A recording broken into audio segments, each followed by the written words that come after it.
Good day everyone, and this is the Guitar Bear Camp, the blues theory. Well, we're practicing the theory.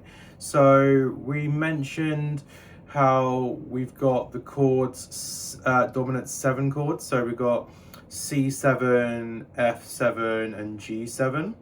So what I want to bring to this video is learning how to play these chords, especially within a 12-bar blues, okay? And don't be afraid of the tempo, so the speed of the backing track.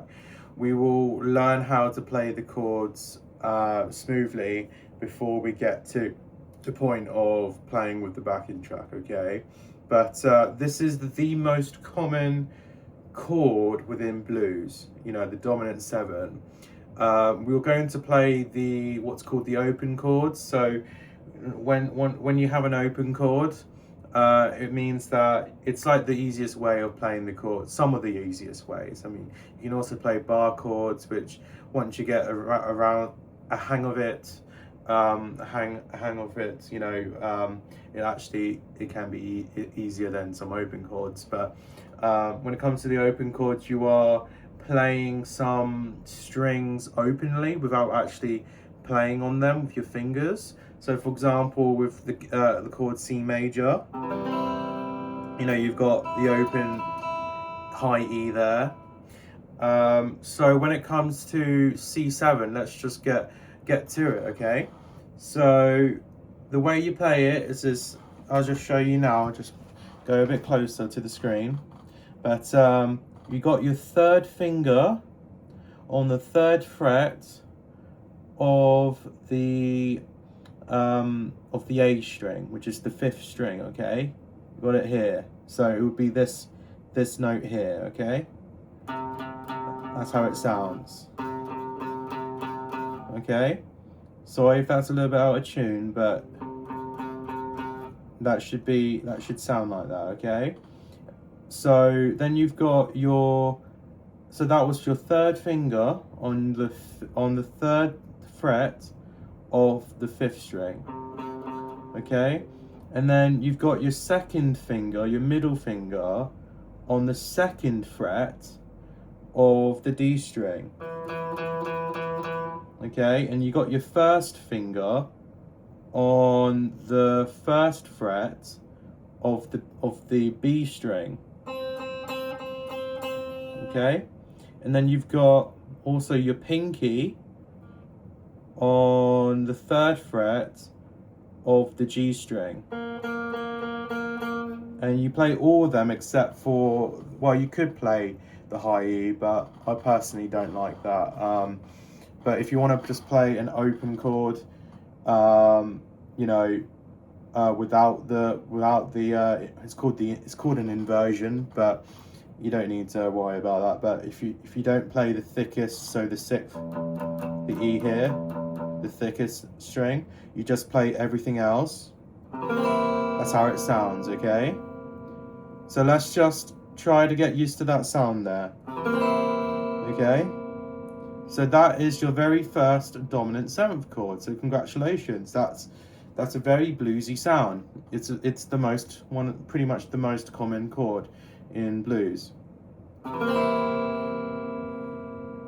So let's try to just get used to putting our fingers where they're supposed to be by releasing them. Just put them anywhere and then put them back where they're supposed to be, okay?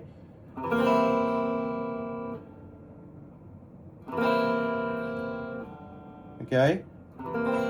So let's just try to practice that, putting them back where they're supposed to be. So let go, and then put them back where you can, so you can remember where they're supposed to go. Okay? I'll just do a quick reminder. 3rd finger, 5th string, 3rd fret. 2nd finger or middle finger, 2nd fret, 4th string. 1st finger, 1st fret, B string, which is the 2nd string, and pinky on the G, which string, which is the 3rd string on the 3rd fret. Okay, now let's try to strum.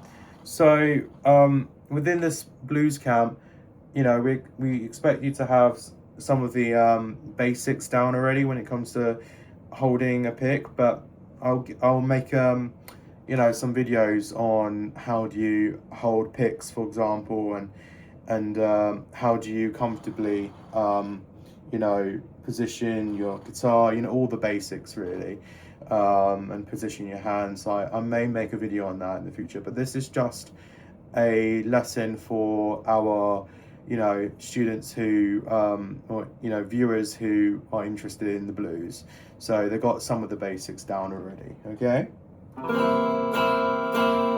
so let's just have strum away at a comfortable tempo, or you know, and then we'll try to increase the tempo with you know, that aligns to the backing track. Okay, but this is what we want.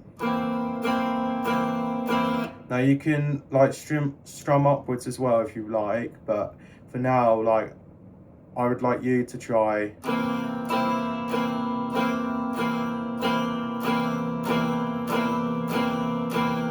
just a basic strumming, so that way you can get comfortable with the very basics, you know, as a blues guitarist, because you can add a bit of a swing.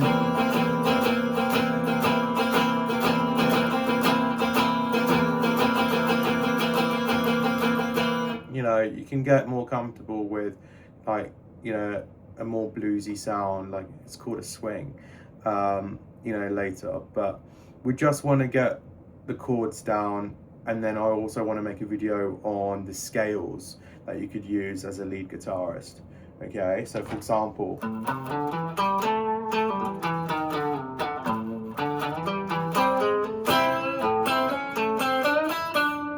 you know, all sorts of lovely stuff, you know, that we can enjoy. But for now, we just want the chords.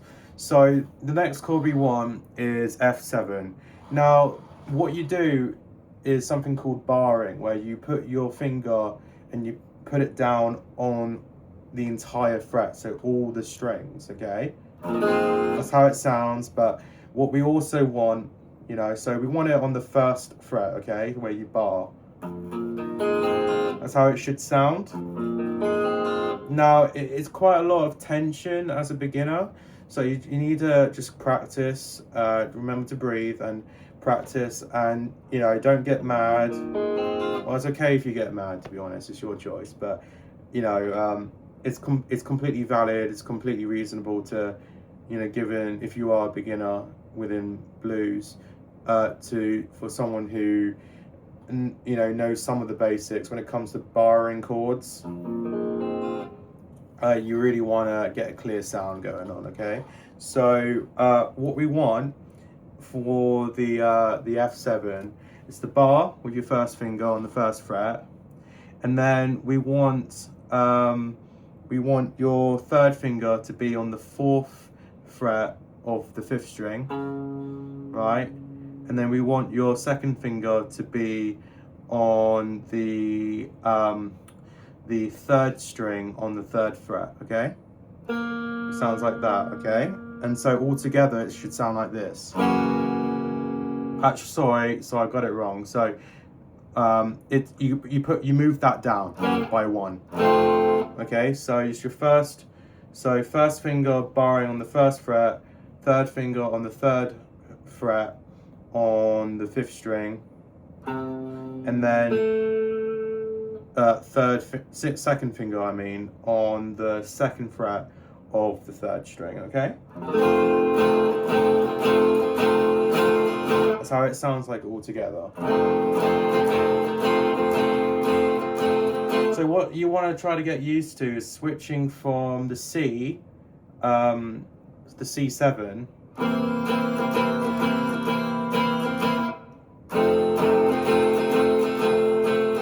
so you want to do it at a slower tempo when you're switching, so you can understand the relationship between where your fingers should move relatively, you know, from one chord to the next. So, you know, back to the C7.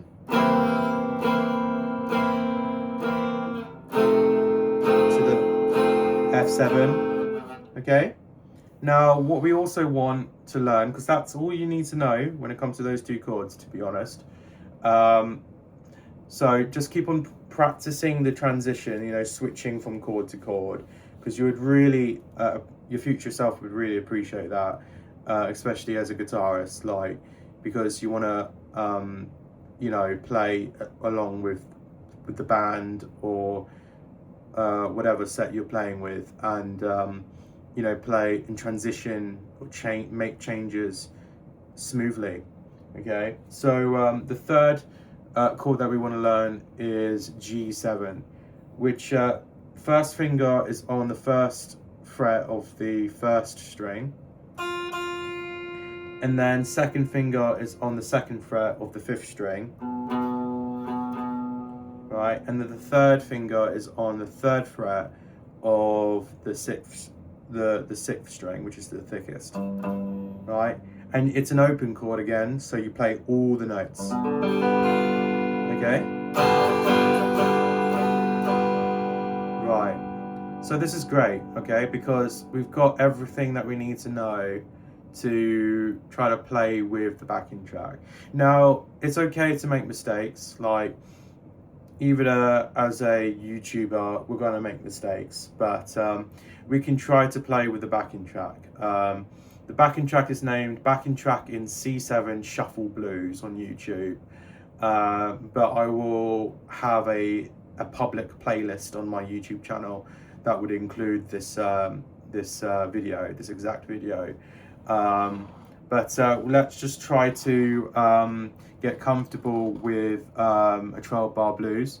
So as I mentioned before in the theory videos, we'll play the first chord, which is C7, 4 times, and then we'll play the fourth chord, which is F7, 2 times, and then the first chord again, but 2 times, and then the fifth chord once, the fourth chord once, and then the first chord once, and then the fifth chord once, and then you go all the way back to, you know, you just repeat yourself in a loop. So I just say that while also playing it, okay?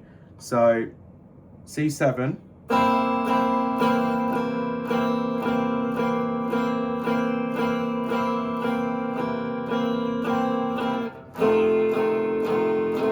F7, I mean, C7,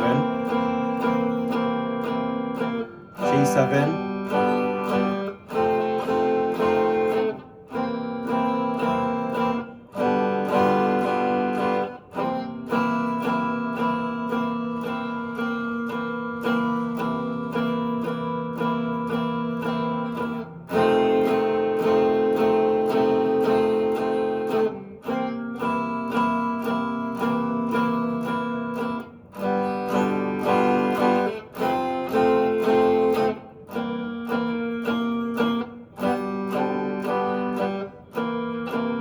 So yeah, it's actually quite a challenge, you know, playing a 12 bar blues within, you know, 100 beats per minute, but it's something that it's worth exploring as a rhythm guitarist, or any guitarist, to be honest, because, or any musician. You really want to get some kind of solid basics, the grounding theory, you know, and you want to apply that foundational theory both in multiple domains, so you know, in the rhythm setting and also a lead setting.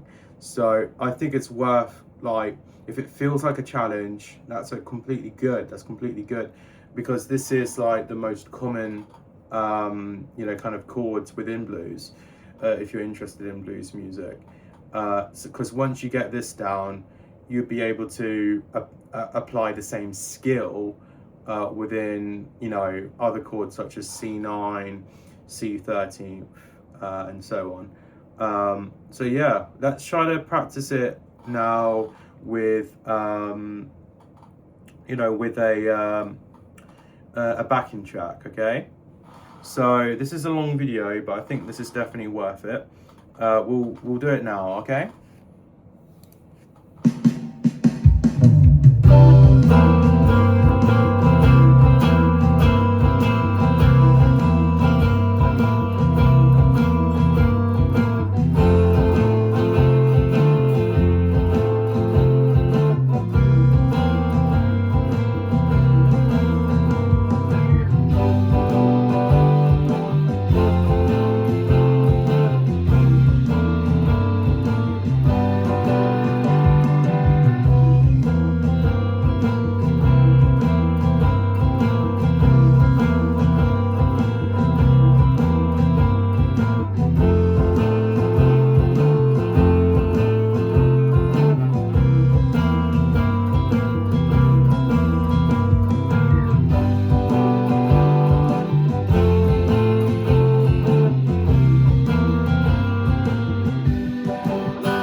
So obviously I enjoyed myself a little bit there, but the point is that you can, explore, be creative once you've got the basics down, and see how your rhythm and lead can connect together. And that's like a skill that a lot of musicians really want, is to know how to play chords, but also lead guitar. Now the kind of lead guitar that I just played then is very different to blues, to be honest. It was just pure improvisation really within natural minor, other scales, but we'll get into like more of the kind of the nitty-gritty scales for a blues sound. And we will definitely look into something called guide tones in another video. So this has been a video on the chords. We will have as a second video, as a part 2 within applying the theory, looking at a scale. Okay. Now we can definitely look into more chords, but I do want, as a second part, just for you to get comfortable with also this playing a scale, which is all about playing lead guitar, like this, for example.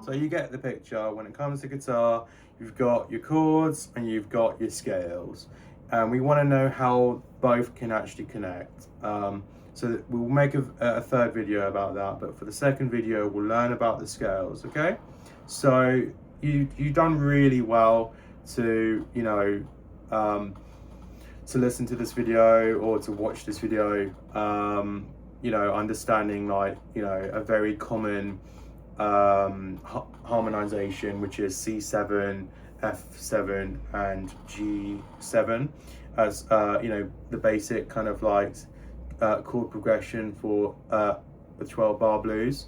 And we'll look at a basic scale for the first most common scale, which is the C minor pentatonic, for a blues sound. Okay, and I might even teach you a few licks as well, just so you can really enjoy that kind of blues sound. All right, so thank you, you've been amazing. See you later.